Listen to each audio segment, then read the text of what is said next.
Man goes to a female dentist to have a tooth extracted. He pulls out a large syringe to give him an anesthesia shot. No way, no needles. I hate needles. The man exclaims. So she starts to hook up the nitrous oxide tank, and the man says, I can't do the gas thing neither. Just the thought of having a mask on my face suffocates me. The dentist then asks the patient if he had any objections to taking a pill. No, he says, I'm fine with pills. So the lady dentist gives him 2 little blue pills and he swallows them. What are those, he asks. Viagra. Say he calmly replies, I'll be damned, said the man. I didn't know tablet works as a painkiller. It doesn't, says the wise lady, but it'll give you something to hold on to when I pull your tooth. The blind guy in Barstool shouts to the bartender, want to hear a blind joke? Kind in a hushed voice. The guy next to him says, before you tell that joke, you should know something. Our bartender is blind. The bouncer is blind. I'm a 6 foot tall, 200-pound black belt. The guy sitting next to me is 6'2", weighs 225, and he's a rugby player. The fella to your right is 6'5", pushing 300, and he's a wrestler. Each one of us is same. Think about it, mister. Do you still want to tell that joke? The blind guy says, nah, not if I'm going to have to explain it 5 times. The priest is in his church, placing prayer books among the pews when a man with no arms walks inside. The priest says, can I help you, my son? The man says, Father, it's been my lifelong dream to ring the steeple bell. I was wondering if you would allow me the honor. The priest says, well, I don't mean to be indelicate, but you have no arms. How on God's earth would you pull the rope?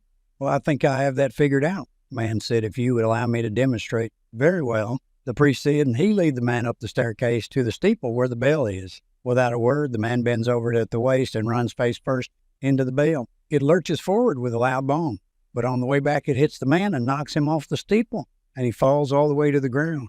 The priest in a panic runs down the stairs and out the church doors, where a small crowd was gathered. The priest looked at the man, and he was clearly dead. Just then a fellow from the town looks at the priest and says, Father, did you know this man? The priest says, I don't, but his face rings a bell.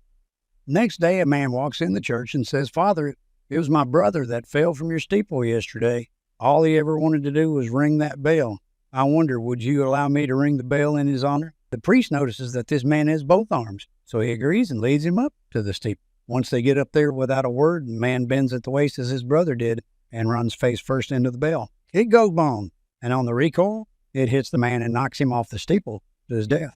Once again, the priest is mortified and runs down the stairs and out to the street to where the townsfolk are gathering around the body. Once again, the same fellow looks at the priest and says, now, I don't suppose you know this man is father. The priest said, I don't, but he's a dead ringer for his brother. One night, the drunk looked into his well and saw there the reflection of the full moon. Oh, no, he exclaimed. The moon has fallen from the sky and into my well. He ran into his house and returned with a hook attached to a rope. He then threw the hook into the water and commenced to pull it up again, but became stuck on the side of the well. Frantically, the man tugged and pulled with all his might. The hook suddenly came loose, and the man fell over backwards, landing flat on his back, scarcely able to move. He looked up into the sky and saw the full moon above him. May have injured myself doing so, he said with satisfaction, but at least got the moon back into the sky where it belongs. The man goes to a bar with his dog. He goes up to the bar and asks for a drink. The bartender says, you can't bring that dog in here. The guy, without missing a beat, says, this is my seeing-eye dog. Oh, man, the bartender says, I'm sorry, here, the first one's on me. The man takes his drink and goes to a table near the door. Another guy walks in the bar with a chihuahua. The first guy sees him, stops him and says, you can't bring that dog in here unless you tell him it's a seeing-eye dog. The second man graciously thanks the first man and continues to the bar.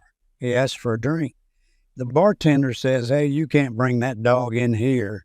The second man replies, this is my seeing-eye dog. The bartender says, no, I don't think so. They do not have chihuahuas as seeing-eye dogs. The man pauses for a half second and replies, what?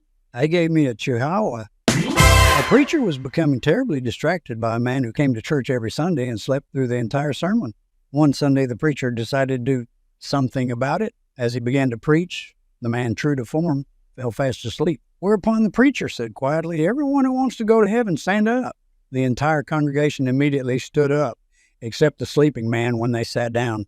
The preacher shouted at the top of his voice, everyone who want to go to hell, stand up. This startled the dozing man. Still half asleep, he jumped up, looked around to see what was going on, then said to the preacher, I don't know what we're voting on, but it looks like you and I are the only ones in favor of it. The Man wakes up in the hospital, bandaged from head to foot. The doctor comes in and says, I see you've regained consciousness. Now, you probably won't remember, but you were in a pileup on the freeway. You're going to be okay. You'll walk again and everything. But something happened.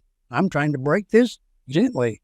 But the fact is, your willy was chopped off in the wreck and we were unable to find it. The man groans. But the doctor goes on, you've got $9,000 in insurance compensation coming to you. And we have the technology now to build you a new willy that will work as well as your old one did, better in fact. But the thing is, it doesn't come cheap. It's $1,000 an inch. The man perks up at this. So the doctor says it's for you to decide how many inches you want, but it's something you better discuss with your wife. I mean, if you had a 5-inch one before and you decide to go for 9 inches, she might be a bit put out. But if you had a 9-inch one before and you decide only to invest in a 5 inches this time, she might be disappointed. So it's important that she plays a role in helping you make the decision. A man agrees to talk with his wife. The doctor comes back the next day. So says the doctor, have you spoken with your wife? I have, says the man. And has she helped you in making the decision? Asks the doctor. She has, says the man. And what is it? Asks the doctor. The man replies, we're getting a new kitchen. 2 women are walking home from the bar. They both have to piss. So they slip into a nearby cemetery. One uses her underclothes to wipe herself, and the other uses a reef off a headstone. Next night, the husbands met at the bar. One looks at the other and says, I'm going to have to watch my wife. She came home with no undergarment last night. The other one says, oh, well, mine came home with a card wedged in her bum saying, you were loved and will be missed by the whole entire fire department. The woman is alone at home when she hears someone knock at the door. She goes to the door and opens the door to see a man standing there. He asks the lady, do you have a private part? She slams the door in disgust. The next morning, she hears a knock at the door. It is the same man, and he asks the same question. Do you have a private part? She slams the door again. Later that night, when her husband gets home, she tells him what has happened for the last 2 days. The husband tells his wife in a loving and concerned voice, honey, I'm taking tomorrow off to be home, just in case this guy shows up again. The next morning, they hear a knock and both run for the door. The husband says to the wife in a whispered voice, honey, I'm going to hide behind the door and listen. And if it is the same guy, I want you to answer yes to the question because I want to see where he's going with it. She nods yes to her husband and opens the door. Sure enough, the same fellow is standing there and asks the same question. Do you have a private part? Yes, she says. The man replies, good. Would you mind telling your husband to leave my wife's alone and start using yours? Kelly Patrick went for a motorcycle, a ride on the brisk autumn day. After a wee bit, Kelly, who was sitting behind Patrick on the bike, began to shout, Patrick, the wind is cutting me chest out. Well, Kelly, my lad, said, Patrick, why don't you take your jacket off and turn it from front to back? That'll block the wind for you. So Kelly took Patrick's advice and turned his jacket from front to back and got back on the bike, and the two of them were off down the road again. After a bit, Patrick turned to talk to Kelly and was horrified to see that he was not there. Patrick immediately turned the bike around and retraced their route. When after a short time he came to a turn and saw a bunch of farmers standing around Kelly who was sitting on the ground. Thanks be to heaven, is he all right? Patrick hailed to the farmers. Well, said one of the farmers, he was all right when we found him here, but since we turned his head back to front, he hasn't said a word since. The pastor, who shall we say was humor impaired, attended a conference to help encourage and better equip pastors for their ministry. Among the speakers were many well-known and dynamic speakers. One such boldly approached the pulpit and, gathering the entire crowd's attention, said, the best years of my life were spent in the arms of a woman that wasn't my wife. The crowd was shocked. He followed up by saying, and that woman was my mother. The crowd burst into laughter and delivered the rest of his talk, which went over quite well the next week. The pastor decided he'd give this humor thing a try and use that joke in his sermon as he surely approached the pulpit that Sunday. He tried to rehearse the joke in his head. It suddenly seemed a bit foggy to him.